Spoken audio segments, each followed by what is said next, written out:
In this problem, we're going to compute the overall weighted average cost of capital. Here's the problem.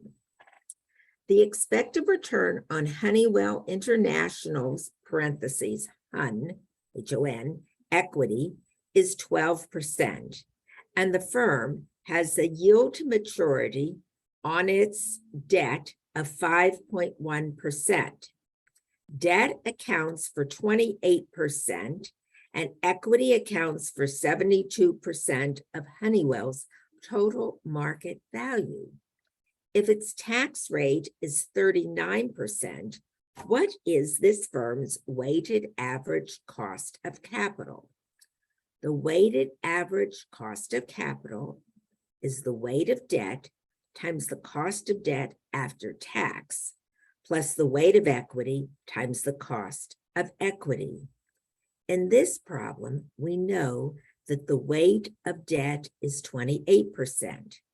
The cost of debt is its yield to maturity on its debt, which is 5.1%. I'm going to use 0.051, the decimal form. Its tax rate is 39%.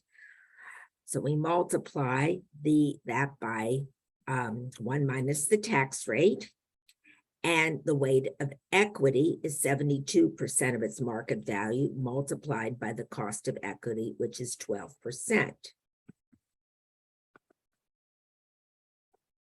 You can see here. And then when we do this calculation, we see that the weighted average cost of capital is approximately 9.51%. Even though we cannot observe the expected return of Honeywell's investments directly, we can use the expected return on its equity and debt and the WACC formula to estimate it, adjusting for the tax advantage of debt.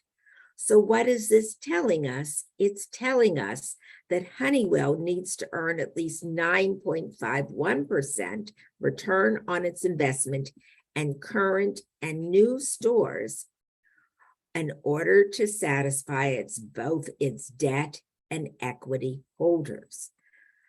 The firm's cost of debt is the interest rate it would have to pay to refinance existing debt or to issue new debt. It is forward-looking, not looking at the old coupon rate.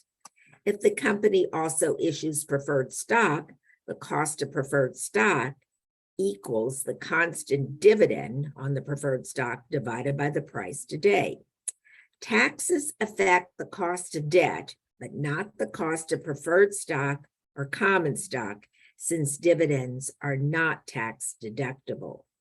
We estimate the cost of common equity from CAPM or the dividend growth model. So with preferred stock, our weighted average cost of capital is the weight of debt times the interest rate on the debt, R sub D, times 1 minus the corporate tax rate, plus the weight on preferred stock times the interest rate or the yield on preferred stock, which we calculated the constant dividend divided by the price, plus the weight of equity times the required return on equity.